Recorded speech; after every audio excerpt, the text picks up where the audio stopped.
जब संकल्प किया है तो उसकी पूर्ति तो ईश्वर करते हैं, इसको इष्टापूर्ति बोलते हैं। तो ईश्वर ने उस संकल्प की पूर्ति के लिए माध्यम आपके यहाँ पे बनाए, शायद भूमि आपको मिल गई है। एक बड़ा विरोधाभास है। प्रकृति का ये नियम है कि अगर आप एक दरवाज़ा बंद करें तो 100 दरवाजे खुलते हैं। जब तक आपका ये भवन नहीं बनता है तो समझिए सारा द्वारिका आपके लिए खुला है। और इतने वर्षों से आप लोग ये सब परिश्रम कर ही रहे होंगे, तो हर साप्ताहिक सत्संग को किसी न किसी के परिवार में या किसी अपार्टमेंट में या कहीं ना कहीं होता है। तो भवन बनने के बाद आर्य समाज में आप जाएंगे, भवन से पहले आर्य समाज आपके यहाँ आ रहा है। तो ये बड़ा एक विचित्र अनुभूति है। और मैं अभी विनोद जी से कह रहा था, संभवतः एक ब्लेसिंग इन डिस्गाइज है। जब भवन बन जाएगा तो आप लोग भवन तक सीमित हो जाएंगे, पर दोनों परिस्थितियां आनंद का विषय है। आज हम जिस विषय के लिए यहाँ पर एकत्रित हुए हैं, ये एक बड़ा ऐसा विषय है जिसके साथ न्याय कम अन्याय ज़्यादा हुआ। जैसे हम अंतरिक्ष में देखते हैं, एक सूर्य है, एक चंद्रमा है। दिन में सूर्य प्रकाशित करते हैं और सूर्य की ही ऊर्जा को और उसके प्रकाश को लेकर रात्रि में प्रकाश इसको शीतल करते हैं, चंद्रमा। तो अंतरिक्ष में 2 ज्योतिषपुंज हैं। अगर भारतीय संस्कृति के अंतरिक्ष में देखें तो उसमें भी 2 ज्योतिषपुंज हैं, एक श्री राम और एक श्री कृष्ण। और कितना प्रकृति का ये एक अजीब सा संयोग है कि मैंने अभी सूर्य और चंद्रमा की बात की। एक राम है, वो सूर्यवंशी है, और श्री कृष्ण चंद्रवंशी। तो देखिए एक उपमा जो है ना, ये कितना सुंदर एक दूसरे के साथ में ना कोरिलेट होती है।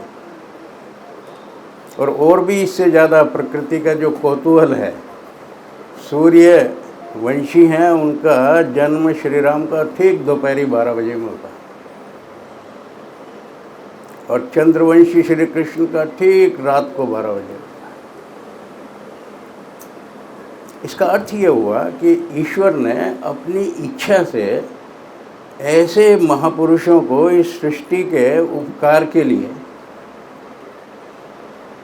संपूर्ण गुणों से संपन्न करके भेजा। इसमें जरा सी भ्रांति क्या होती है, हमारा जितना पौराणिक समाज है, जब कोई काम ऐसा होने लगता है जो सामान्यतः मनुष्यों के लिए संभव नहीं है, तो वो उसको ईश्वर का अवतार बताने लगता है। देखिए इसी प्रसंग में एक छोटी सी भ्रांति और दूर करता चलो। हम सामान्यतः समाज में ये बोलते हैं कि हम आर्य समाजी हैं, बाकी लोग सनातनी हैं। बंधुओं, सनातन की तो परिभाषा ये है कि जो सृष्टि के आदि काल में भी सत्य था, हर काल में सत्य था, आज भी सत्य है, भविष्य में भी सत्य रहेगा। जैसे अंतरिक्ष में सूर्य है, सत्य है, कब से है आज तक है, ये सनातन है। तो जितनी भी प्रकृति की प्रदत्त व्यवस्थाएं हैं वो सब सनातन है। तो सनातन का अर्थ केवल एक पाषाण की मूर्ति बना के उसका पूजना, ये सनातन नहीं है। ये तो सनातन है ही नहीं, क्योंकि सृष्टि के आदिकाल में, त्रेता युग में, द्वापर युग तक मूर्ति पूजा का कोई प्रचलन नहीं था। तो सनातन कैसे हो गया? सनातन वो है जो केवल वेदों में है। तो अगर समाज के अंदर में, हिंदू समाज में हमको अगर वर्गीकरण भी करना है तो कहना चाहिए कि हम लोग वेद के अनुयायी हैं, बाकी हमारे बहुत से समाज के लोग पुराणों के अनुयायी हैं। तो हमारे में भेद क्या है? हम आर्य समाजी और सनातनी नहीं हैं, हम वैदिक और पौराणिक हैं। इस बात को जितना समझ लेंगे ना, तो उतना हमको सनातनी होने का गर्व होगा। सनातनी हम हैं जो कि वेदों की बात को मानते हैं। आज हम श्री कृष्ण की चर्चा कर रहे हैं, इस चर्चा को भी हम वेदों के परिप्रेक्ष्य में करेंगे। जिस समय श्री कृष्ण का जन्म हुआ, लौकिक दृष्टि से 5252 साल हो गए, कल सोमवार आने वाला है। अष्टमी है और कृष्ण का जन्म इसी समय में हुआ था, तो हम उसको जन्माष्टमी कहते हैं। हमारे यहाँ पर जितने भी त्यौहार हैं वो किसी न किसी विशेष उत्सव को या किसी एक विशेष प्रसंग को मनाने के लिए होते हैं। जैसे श्री राम का जन्म हुआ तो नवमी के दिन तो रामनवमी। विजय का जब वो होता था प्रयाण, तो उसको हम लोग विजयदशमी बोलते हैं। हर एक के साथ कुछ ना कुछ जुड़ा है। एकादशी के साथ कुछ जुड़ा है, पूर्णिमा के साथ कुछ है, अमावस्या के साथ कुछ है, सब प्रकार का वो है।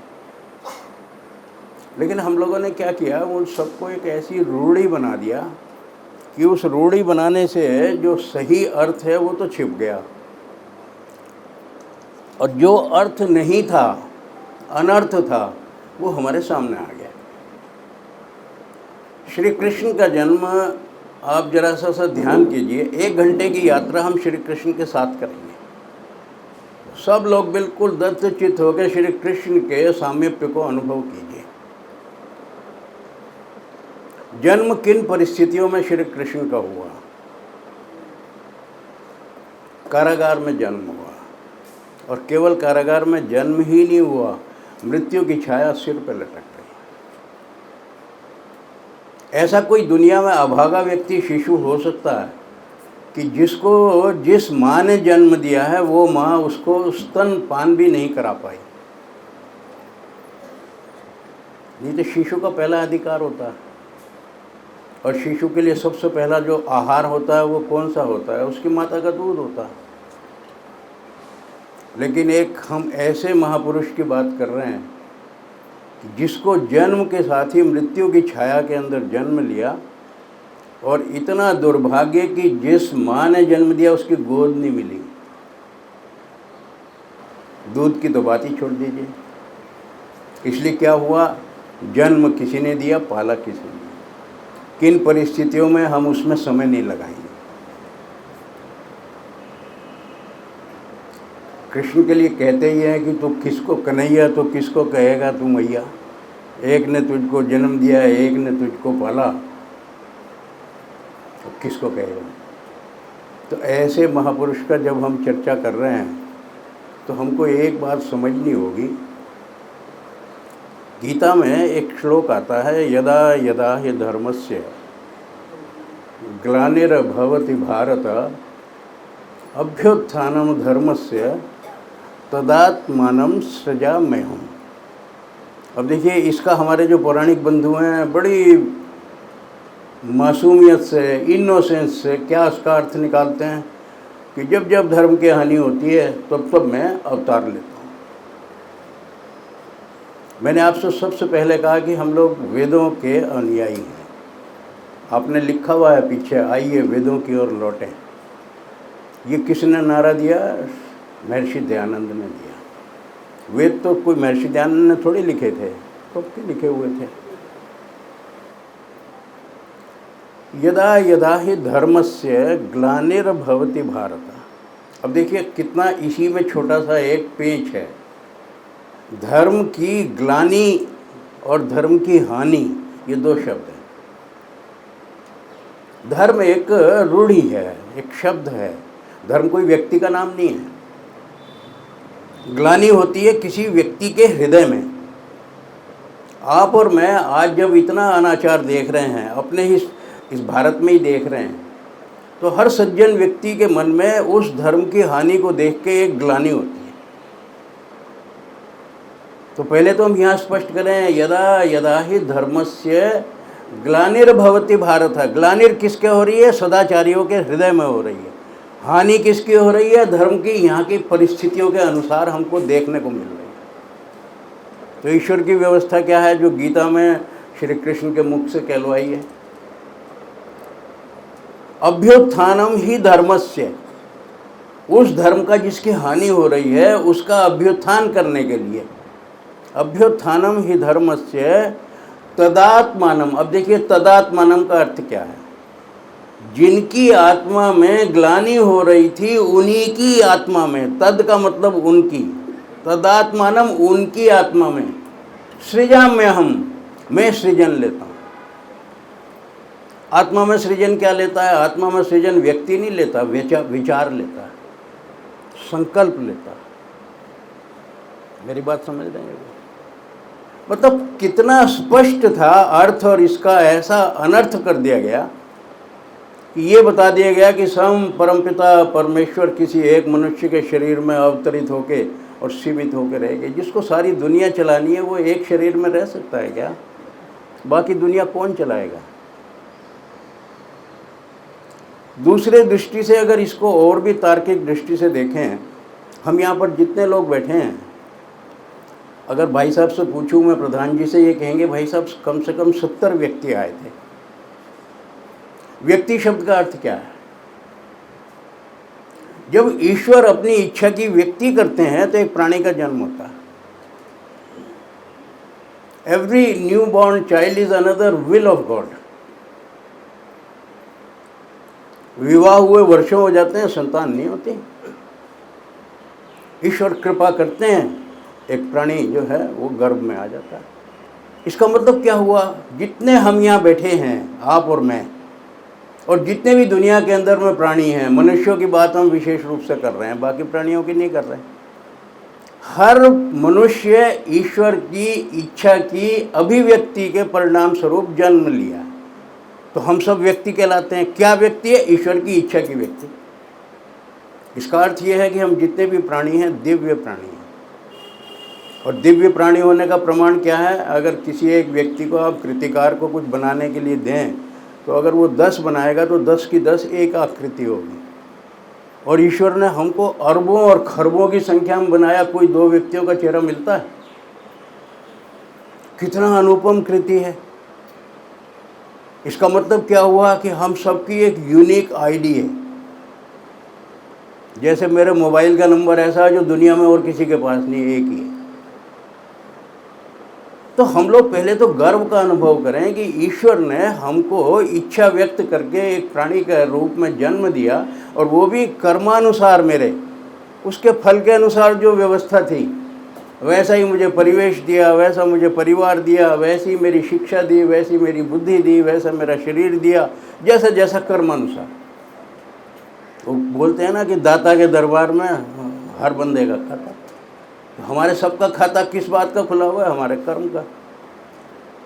तो सबसे पहले तो हम ये गर्व का अनुभव करें कि हम सब दिव्य प्राणी हैं, हम सब यूनिक हैं।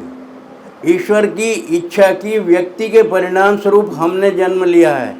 तो हमको ये समझना होगा कि जब माँ भी गर्भ धारण करती है तो शिशु के साथ में एक इच्छा अपनी जोड़ के रखती है। मेरा बेटा हुआ तो ये करेगा, मेरी बेटी हुई तो मेरे घर की ये आवश्यकताएं पूर्ति होंगी। क्या परमपिता परमात्मा जो हमारी माता भी है, पिता भी है, जब हमको जन्म दे रहा है तो वो हमारे साथ कोई इच्छा नहीं रखता होगा? तो अगर हम परम पिता की इच्छाओं को पूरा कर रहे हैं तो हम एक योग्य संतान हैं, और उसको निराश कर रहे हैं तो हम एक अयोग्य कुकर्मी संतान हैं। जैसे धृतराष्ट्र के पुत्र हैं, पांडु के भी पुत्र हैं। एक माता पिता की इच्छाओं का आदर करने वाले हैं, एक माता पिताओं की इच्छा की अवहेलना करने वाले हैं। तो ईश्वर किसी को रोकता तो नहीं है, हाथ पकड़ के नहीं रोकता है, केवल उसकी आत्मा में निषेध करता है। ये देखो तुम अच्छा नहीं कर रहे। अच्छा, आत्मा भी कब तक बोलती है? हम सब यहाँ पर सीनियर सिटीजन कहलाते हैं जो बैठे हैं, अपने अपने परिवार के अंदर अपने दायित्वों को पूरा कर चुके हैं, और हमारी संतान आगे जो है वो बड़ी हो गई है, वो हमारे काम को देखती है। लेकिन हमारे अनुभव में क्या आता है?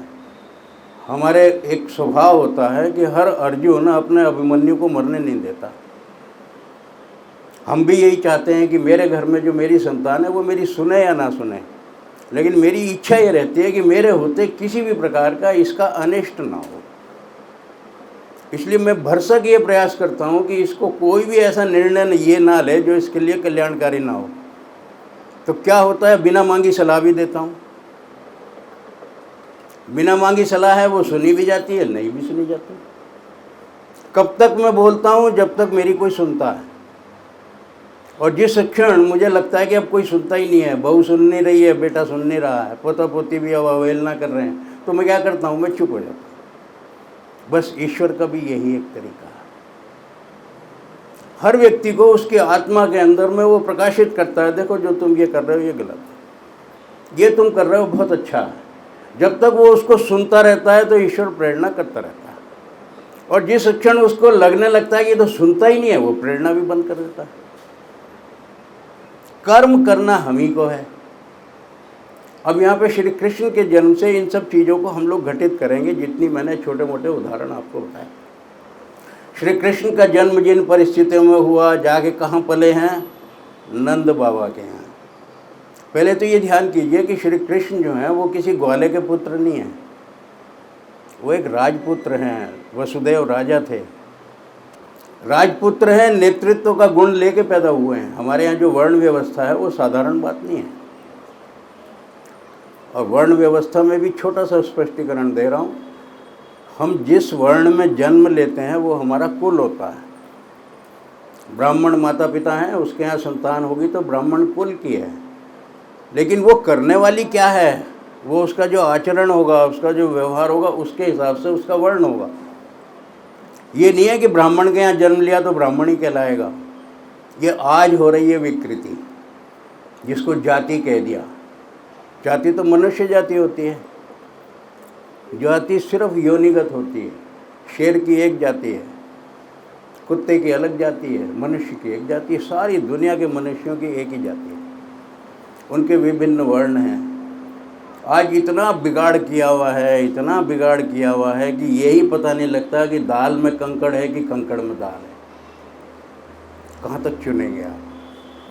पर ये श्री कृष्ण की बात जब हम कर रहे हैं तो हम इसको ध्यान करें कि किसी भी परिस्थिति में लिया, किसी भी परिस्थिति में पले बड़े हुए, लेकिन राजपुत्र के जो गुण थे वो नेतृत्व के गुण थे। तो परिणाम क्या हुआ, जितने भी ग्वाल उनके साथ वहाँ पे गोपियों के रूप में बच्चे बच्चियाँ खेलते होंगे, उनके स्वाभाविक वो अघोषित नेता थे। सारा आप पढ़ लीजिए जो भी उनका बचपन श्री कृष्ण का, उसमें यही लगेगा कि वो उनके साथ जो है सारे वो सब उनके एक प्रकार से छोटी सी बाल सेना थी। उन दिनों में गोकुल में एक ये आया कि मथुरा में दूध की कमी है, तो क्या करेंगे, सारे कंस ने बोल दिया कि सब लोगों को अपना अपना दूध जो है पहले ला के नगर वासियों की आवश्यकता पूरी करनी है, बाद में अपने देखेंगे। श्री कृष्ण के बाल्यकाल को अगर पढ़ें तो उन्होंने अपने सब सखाओं के साथ निर्णय किया कि ये तो बड़ा अन्याय हो रहा है, दूध की आवश्यकता यहाँ है और राजा के आदेश से वहाँ भेज रहे हैं। तो उन्होंने कहा कि इनको दंड दो, जो नहीं ले, मना किया, मना नहीं करने से जो जा रहे हैं उनका वो लेके गुलेल से मटकी फोड़ दी। तो कृष्ण को मटकी फोड़ कहते हैं। और सारे महाराष्ट्र में तो बहुत बड़ा वो होता है कांड, मटकी फोड़ मटकी फोड़। कोई जानता है ये मटकी फोड़ क्या है? ये कंस के प्रति, या ये समझिए राज सत्ता के प्रति पहली विद्रोह की चिंगारी है। ये कृष्ण का क्रांतिकारी स्वरूप है, कोई ध्यान नहीं देता है। मटकी फोड़, वस्त्र चोर। अरे महिलाएं अमर्यादित होकर नहाती होंगी, उनको सबक सिखाने के लिए एक दिन कुछ किया होगा तो उसको क्या बना दिया कि वो तो वस्त्र चुराते थे।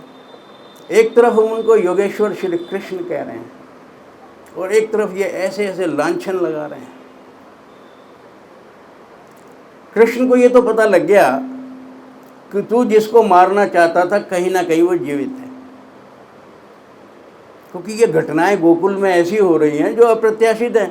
जिन लोगों के मुंह में जुबान नहीं थी वो आज वो बोल रहे हैं, जो विरोध नहीं कर सकते थे सत्ता का आज वो विरोध कर रहे हैं प्रत्यक्ष। तो कुछ तो बात है। बिना अग्नि के धुआं भी नहीं होता। उन्होंने कभी पूतना को भेजा, कभी किसी और को भेजा, पता नहीं किस किस को भेजा।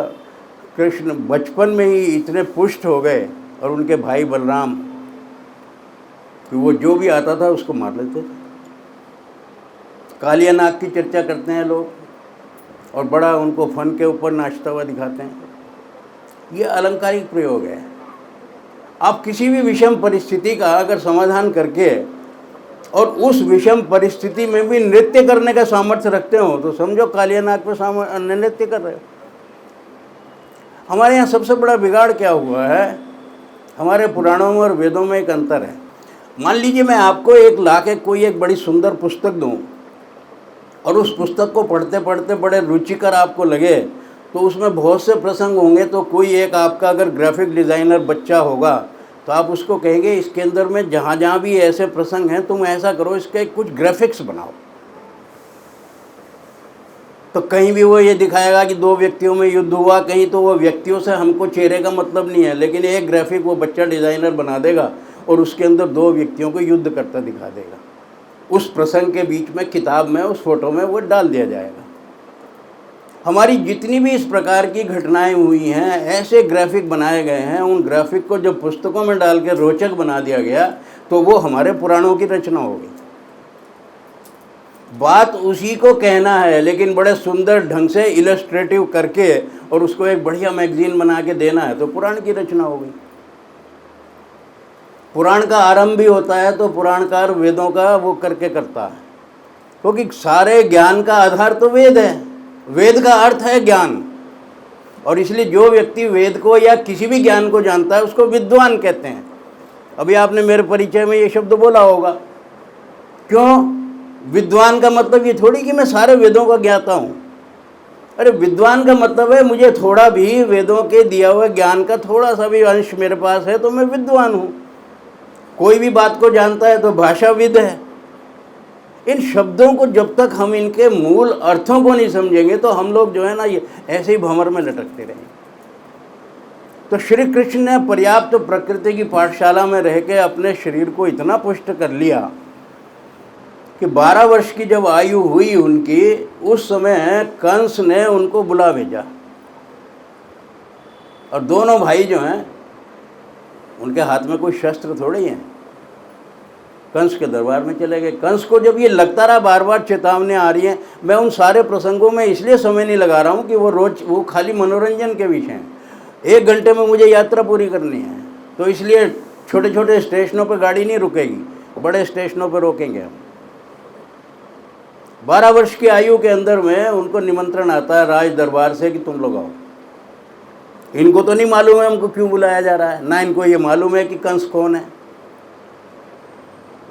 लेकिन जब वहाँ से बुलाया जा रहा है तो षड्यंत्र से बुलाया जा रहा है। ये था कि इन बच्चों को यहाँ मार देंगे, और वहाँ उन्होंने 2 बड़े पहलवान, चाणूर और मुष्टिक, नाम जानते हो आप उनको बुला के रखा हुआ है। एक कोई पहाड़, वो हाथी भी छोड़ा हुआ है, उसको मदमस्त करके,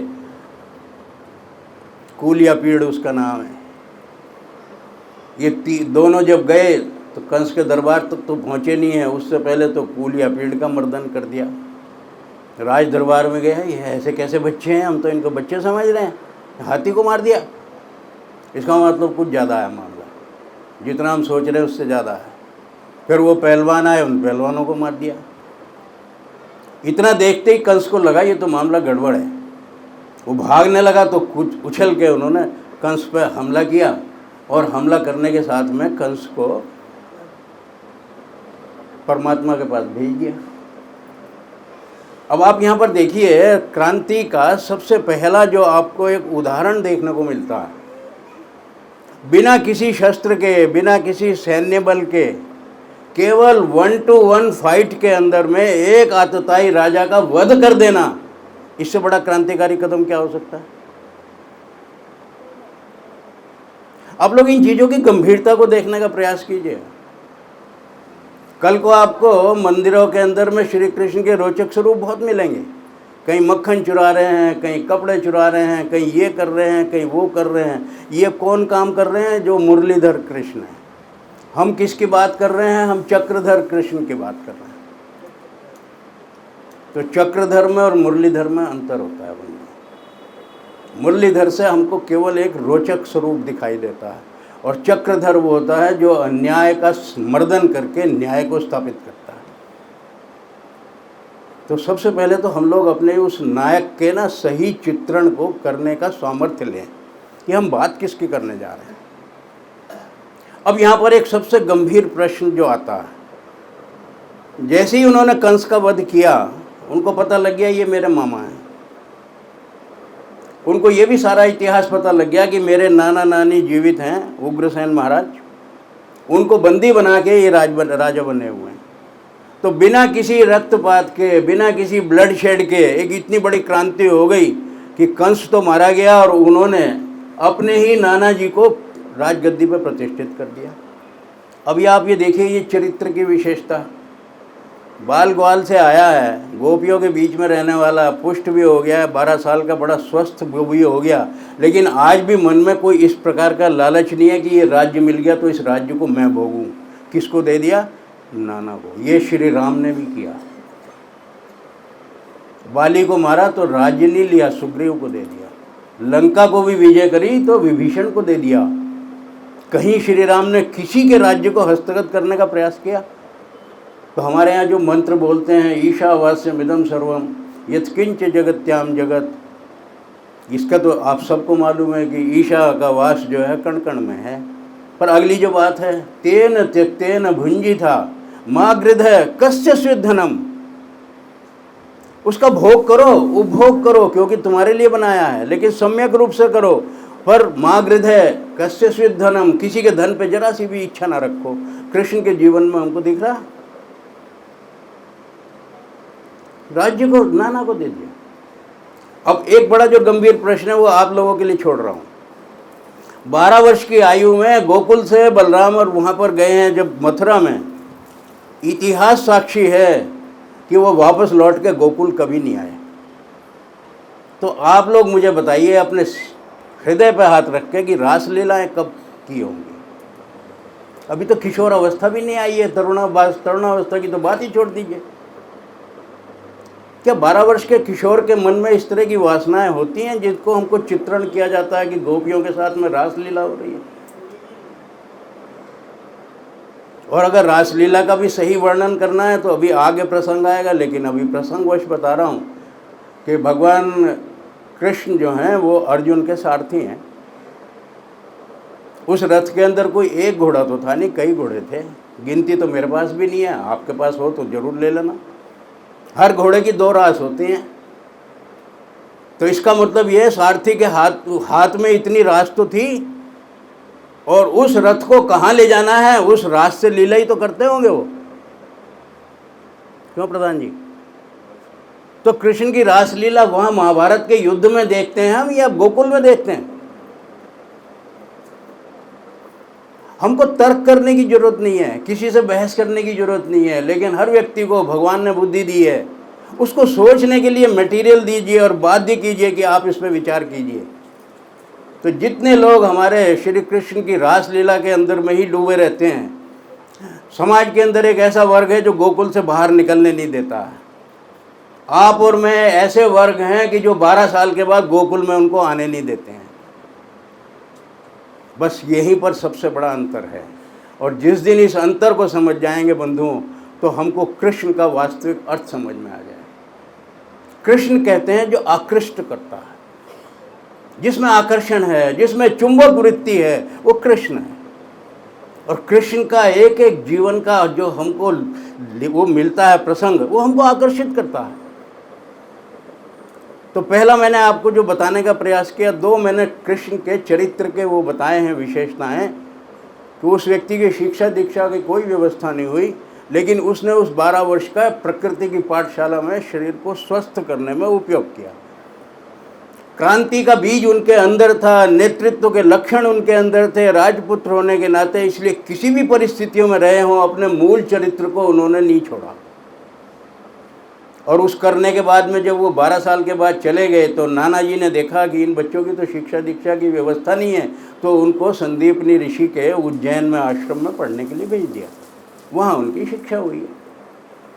जब तक शिक्षा होती, सारी कुछ व्यवस्थाएं होती, तब तक उनका परिचय इन पांडवों से हो गया, क्योंकि कुंती इनकी बुआ थी।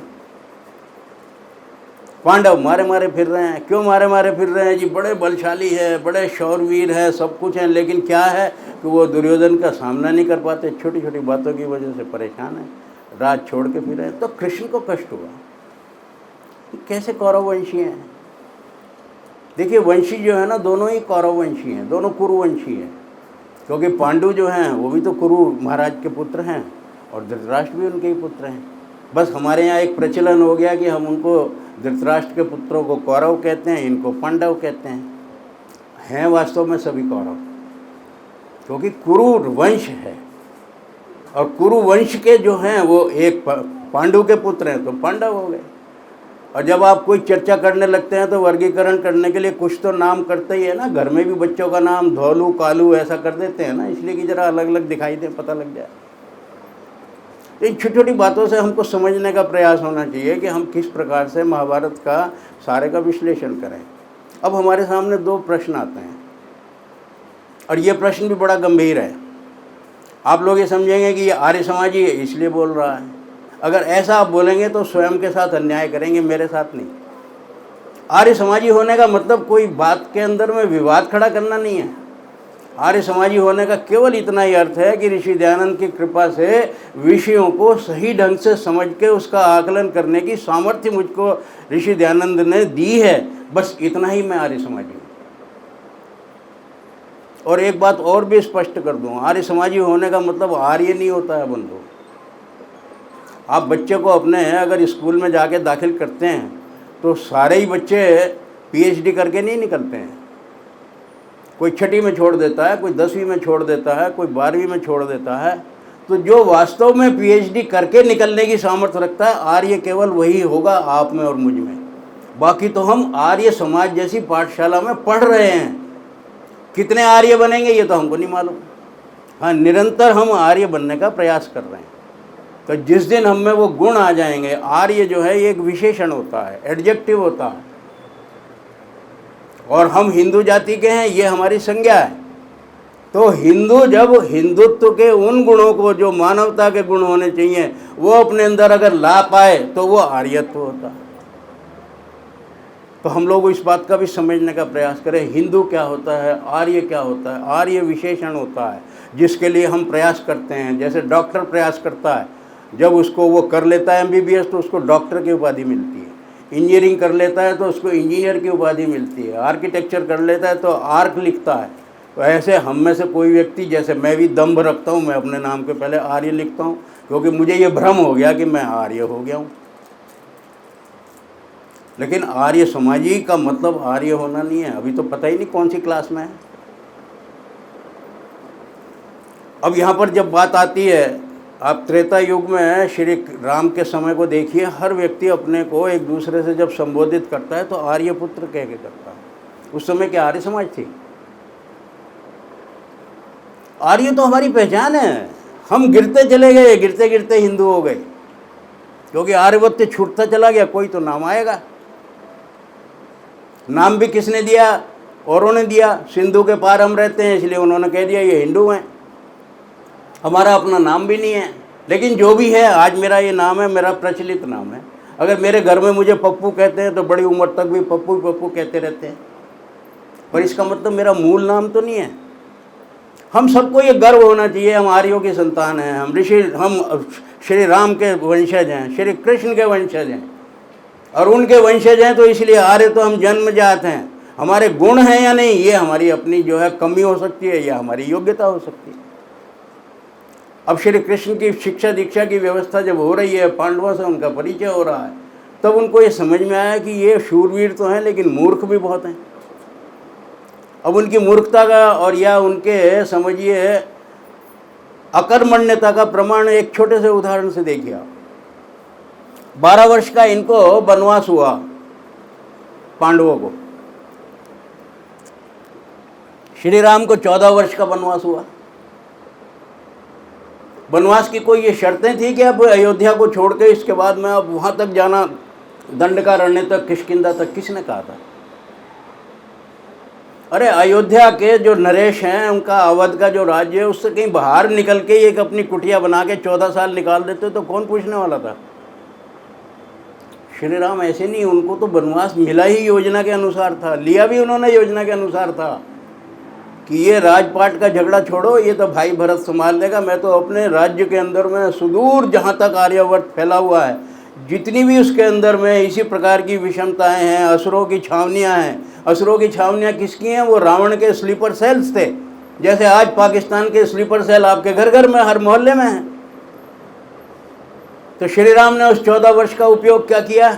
14 वर्ष तक निरंतर प्रवास में रहे और शत्रुओं को मारते रहे और प्रण कर लिया भुजा उठा के, निशिचरहीन करूं मही। 14 वर्ष का उन्होंने उपयोग किया। इन पांडवों ने क्या किया? 12 साल ब्राह्मण का वेश बना के छिप के किसी के यहाँ रहते रहे। पता लगता है कि मूल चरित्र में कितना अंतर है। उन्होंने 14 वर्ष का उपयोग किया, इन्होंने 12 वर्ष की वृद्धि का विनाश किया। 12 वर्ष अपने जीवन के वेस्ट किए हैं और श्री कृष्ण जैसा व्यक्ति उनको मिल गया तो उसने इनके आत्मसम्मान को जगाया। उसने कहा तुम क्या कर रहे हो? तुम्हारा जो अपना नैसर्गिक अधिकार है उस राज्य को छोड़ के भी तुम लोग इस प्रकार से मारे मारे फिर रहे हो। और इसलिए उन्होंने ये बताया उनको, धर्मो रक्षति रक्षितः धर्म एव हतो हन्ति। इसका अर्थ हम लोग जरा समझने का प्रयास करें। धर्म की रक्षा आप करोगे तो धर्म आपकी रक्षा करेगा, और धर्म को आप स्वतः मरने दोगे। आप नहीं मारते हो लेकिन मरने दे रहे हो क्योंकि खड़े देख रहे हो, तो क्या होगा? अंततः वो धर्म मरता मरता आपका भी विनाश करके जाएगा। आज की परिस्थितियों में आप लोग जरा इस बात को ध्यान से देखिए। आज हमारे भारतवर्ष के अंदर में जो स्थिति है, क्योंकि हम ये जितनी भी चर्चा करते हैं महापुरुषों की, ये मनोरंजन के लिए नहीं करते हैं। आज की परिस्थितियों में हमारे को क्या प्रेरणा मिलती है, हमको ये देखना होता है। आज के हमारे शीर्षक ही यही है व्याख्यान का, श्री कृष्ण का प्रेरक स्वरूप। तो प्रेरणा हमको क्या मिल रही है? अगर वो प्रेरणा नहीं मिल रही तो मेरा बोलना बेकार है, आपका सुनना बेकार है। आज की वर्तमान परिस्थितियों में आप क्या समझ रहे हैं? हमारे देश के अंदर में जितनी भी राजनीतिक दल आपको दिखते हैं, क्या ये दल हैं? ये दलदल हैं। और दलदल के अंदर में क्या होता है? अधर्म का प्रचार होता है। ऐसे के अंदर में कोई व्यक्ति, तो जैसे मैंने अभी आपको बोला गीता में, तदात्मानम सृजाम्यहम्, किसी की आत्मा में ईश्वर कहीं तो कोई ऐसा संचार करता है जो बीड़ा लेता है कि ठीक है मैं अपने युग का परिवर्तन करूंगा। कितना कर पाएगा कितना नहीं कर पाएगा ये तो परिस्थिति बताती है, लेकिन संकल्प तो दृढ़ हो। जब इस प्रकार की परिस्थितियां होती हैं तो देश के अंदर केवल 2 वर्ग हो जाते हैं। एक वो देश का वर्ग होता है जो राष्ट्र के लिए समर्पित होता है, एक वो वर्ग होता है जो राष्ट्र के प्रति सब प्रकार से अकल्याण की विनाशकारी भावना रखता है। मैं किसी दल की नाम नहीं ले रहा हूं, आप स्वयं उस कसौटी पर कसिए। आज की परिस्थिति में राष्ट्रभक्त कौन है और राष्ट्रद्रोही कौन है, बस इतना ही हमको परिवर्तन, इतना ही अंतर करना है। उसी के हिसाब से अपनी राजनीति, उसी के हिसाब से अपनी राज्य नीति, उसी के हिसाब से राष्ट्र नीति, ये सारी निर्धारित करिए और केवल एक काम कीजिए, धर्म की रक्षा के लिए मैं साथ हूँ।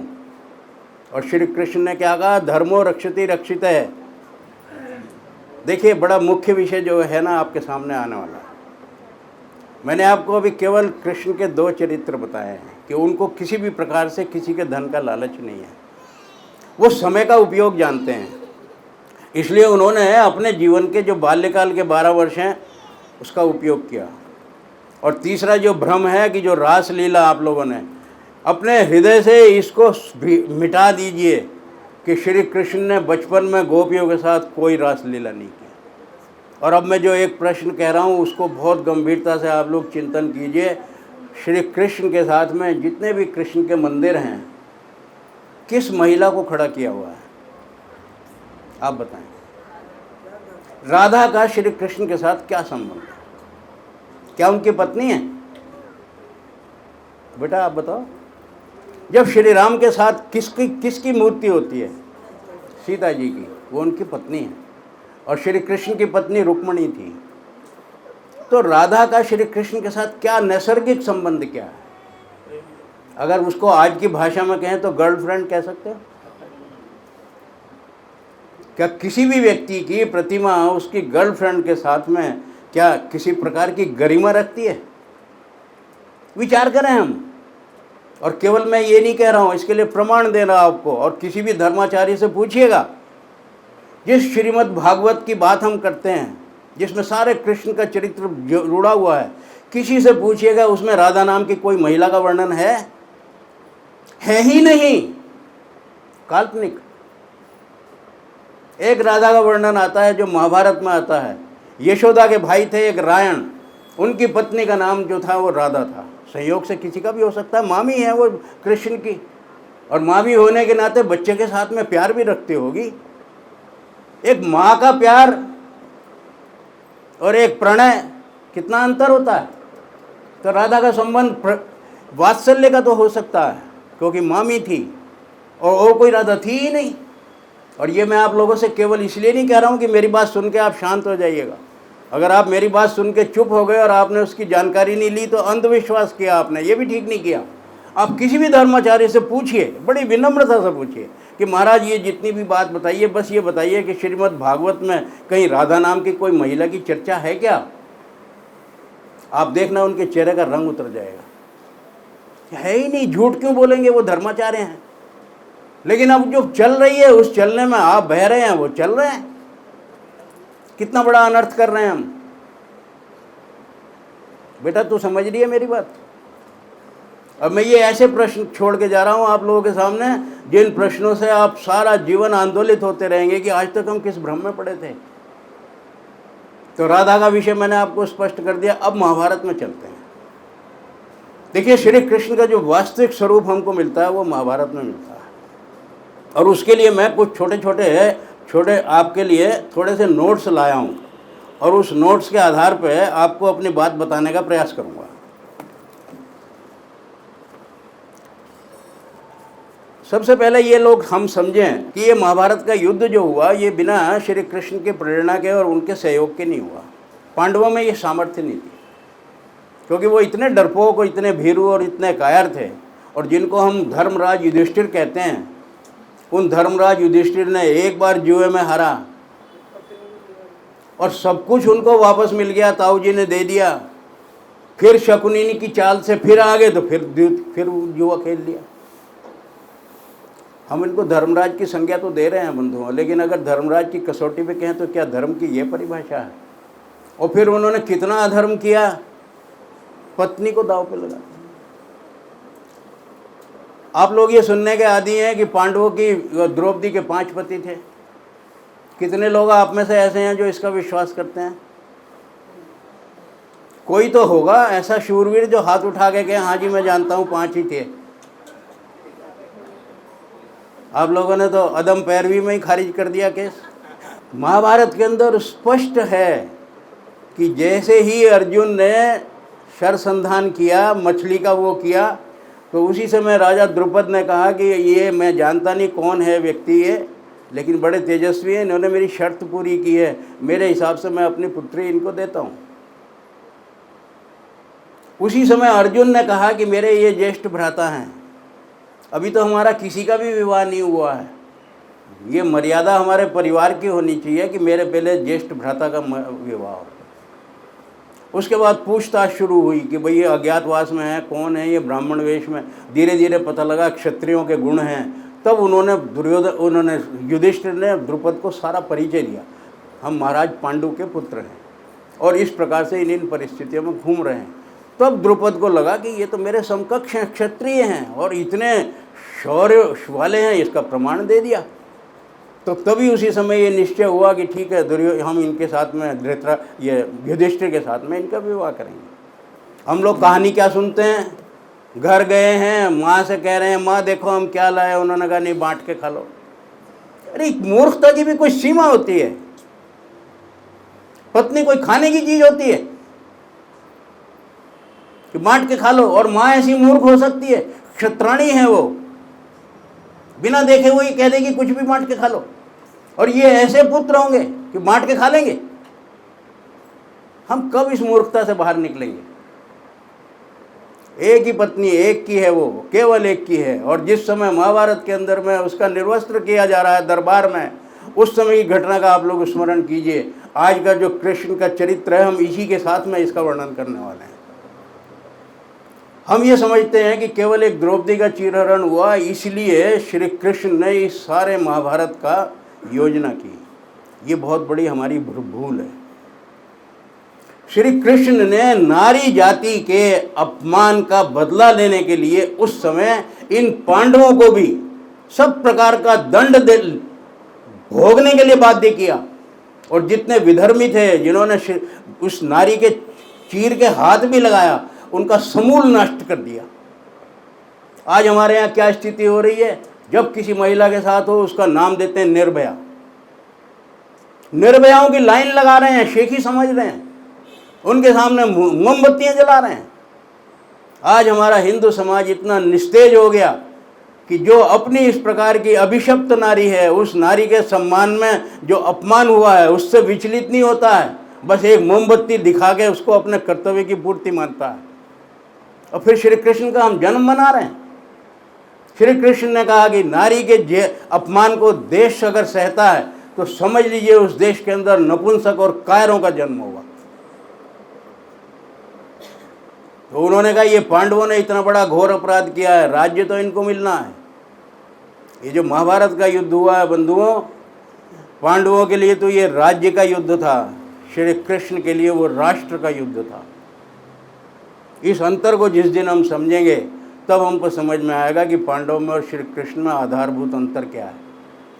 श्री कृष्ण ने राज्य के लिए, श्री कृष्ण को तो राज्य नहीं चाहिए था, जीते भी हैं तो केवल युधिष्ठिर का राज्य है, श्री कृष्ण ने तो वो राज्य नहीं लिया। तो श्री कृष्ण ने नारी के सशक्तिकरण के लिए वो उस समय क्रांति की है जिसको आज तक हम 5200 साल के बाद में भी याद कर रहे हैं। और आज की परिस्थितियों में अगर श्री कृष्ण से हम ये प्रेरणा नहीं ले सकते, आज क्या समाज की स्थिति है। इतनी भयंकर स्थिति है जिसको कोई पूछ नहीं, रोज़ इंतजार कर रहे हैं कल को किसी और महिला के साथ में कुछ इस प्रकार का हो जाए तो कोई बात नहीं। क्या होगा, अखबार की केवल सुर्खियां बनेंगी पर कोई विचलित नहीं होगा। कोई राजनीतिक दल जो है इसके बारे में एक शब्द नहीं बोलता है। बांग्लादेश के अंदर क्या स्थिति हो रही है, बार बार ये आ रहा है घर लूटे जा रहे हैं, ये लूटे जा रहे हैं। अरे वहां पे महिलाओं का जो अपमान हो रहा है उसकी चर्चा करता है कोई? इतना हमारा दरिद्र देश हो गया है। दरिद्र का मतलब चारित्रिक पतन इतना ज़्यादा हो गया है कि हम जैसे लोगों के मुख से श्री कृष्ण का नाम लेना भी इस समय एक प्रकार का पाप है। हम अधिकारी नहीं है उसके। हमको समझना होगा श्री कृष्ण ने जो कुछ किया है ये कोई साधारण घटना नहीं थी। दूसरी बात आप देखिए, श्री कृष्ण ने, लोग कहते हैं कि इन्होंने महाभारत का युद्ध कराया। श्री कृष्ण जो है जब सारे शांति के प्रस्ताव सफल नहीं रहे तो स्वयं शांति दूत बन के जाने का निश्चय किया उन्होंने, जबकि ये बड़ा छोटा सा काम है। स्वयं राजा हैं द्वारका के। उन्होंने कहा कोई बात नहीं, मेरी कोई ईगो नहीं है, मैं जाके एक बार और प्रयास करता हूँ। और केवल इसलिए कि इतिहास के अंदर इस बात का नाम लिखा जाए कि श्री कृष्ण ने तो भरसक प्रयास किया कि ये युद्ध ना हो, लेकिन अगर विनाशकाले विपरीत बुद्धि है तो कोई क्या रोक सकता है। लेकिन श्री कृष्ण ने संकोच भी नहीं किया। और अब आखिरी बात आपको बताता हूँ, स्त्री सम्मान की रक्षा के लिए तो उन्होंने जो कुछ किया, सबको ये मालूम है कि जब श्री कृष्ण के पास में अर्जुन गए कि महाराज हमें आपका सहयोग चाहिए युद्ध के लिए, तो श्री कृष्ण ने उसके सामने दो शर्त रखी। उसने कहा तुम अगर मुझे लेना चाहते हो तो मैं अकेला तुम्हारे साथ जाऊंगा, और दुर्योधन भी आया है तो चॉइस कर लो, एक तरफ मेरी सेना है एक तरफ मैं हूँ, बोलो कौन चुनना। अर्जुन तो भावुक हैं, उन्होंने कहा महाराज मुझे तो कुछ नहीं, बस आप चाहिए। दुर्योधन बड़ा खुश हो गया, उसने कहा ये तो पहले ही मूर्ख है, अकेला कृष्ण को ले लिया इसने और मेरे को इतनी लाख सेना, इतने अक्षौहिणी वो मुझे मिल गई। दुर्योधन बड़ा खुश हुआ।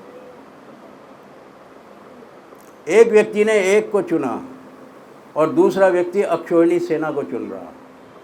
पहले तो चुनाव का विवेक देखिए, और चुनाव का विवेक हमको कहाँ देखने को मिलता है, ये हमको ईश्वर की कर्मफल व्यवस्था के साथ जुड़ा हुआ विषय है।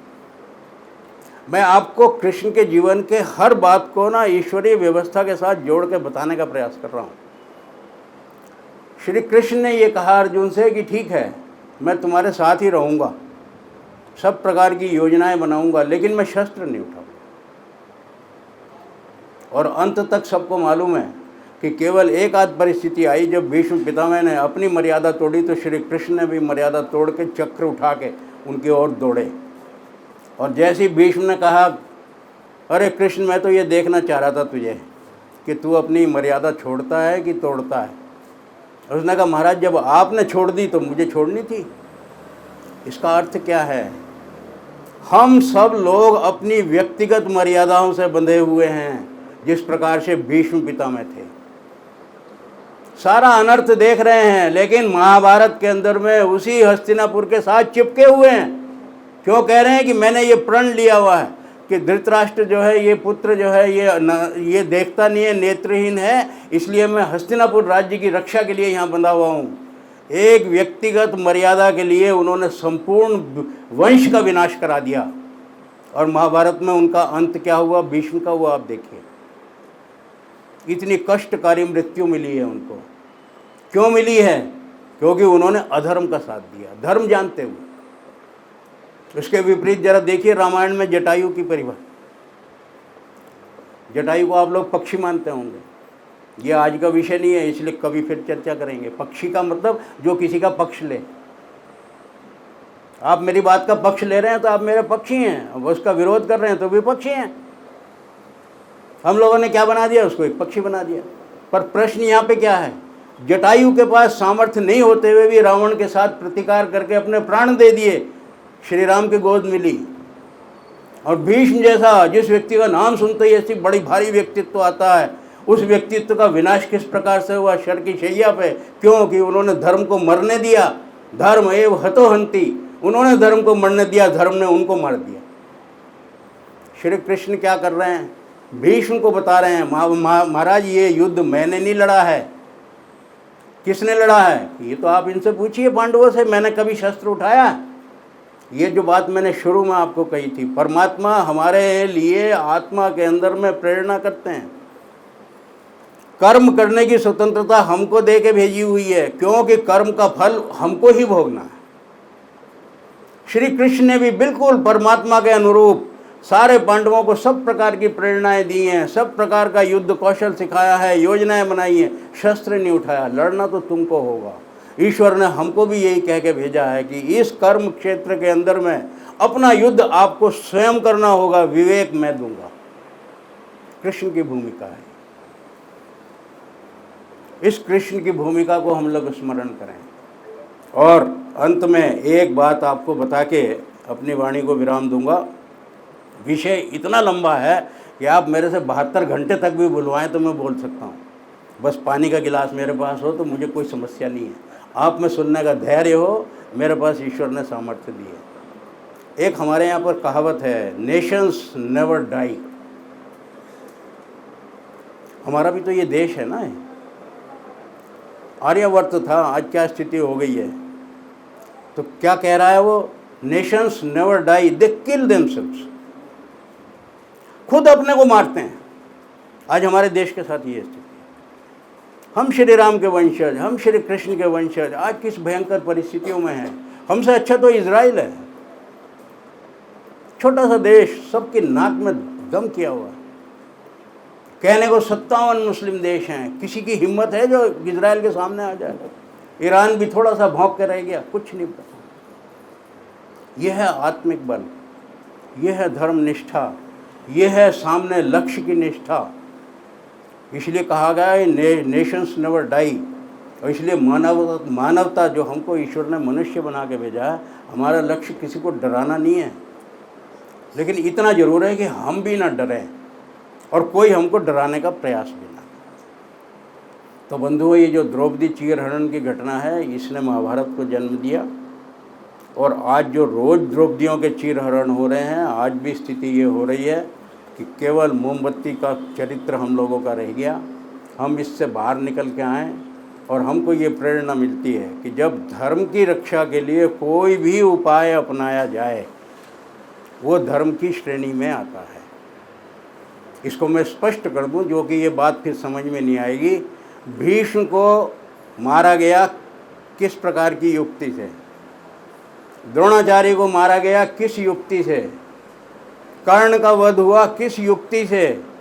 अगर आप इसको धर्म और अधर्म के तराजू में रखें तो आपको लगेगा ये अधर्म था, लेकिन ये अधर्म किस लिए था? धर्म की रक्षा के लिए था।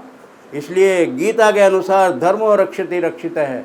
धर्म की रक्षा के लिए जो भी उपाय अपनाया जाए वो धर्म की श्रेणी में आता है।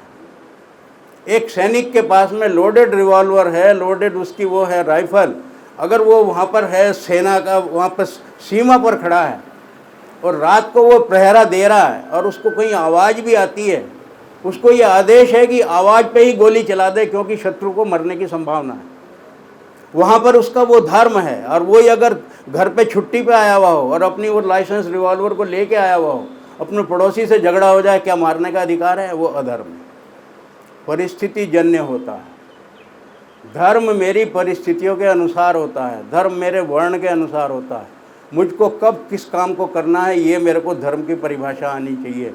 और श्री कृष्ण जन्माष्टमी पर हम लोग ध्यान करें, कृष्ण ने हमको स्पष्ट परिभाषा बताई है कि धर्म की रक्षा के लिए अपनाया हुआ हर उपाय धर्म की श्रेणी में आता है।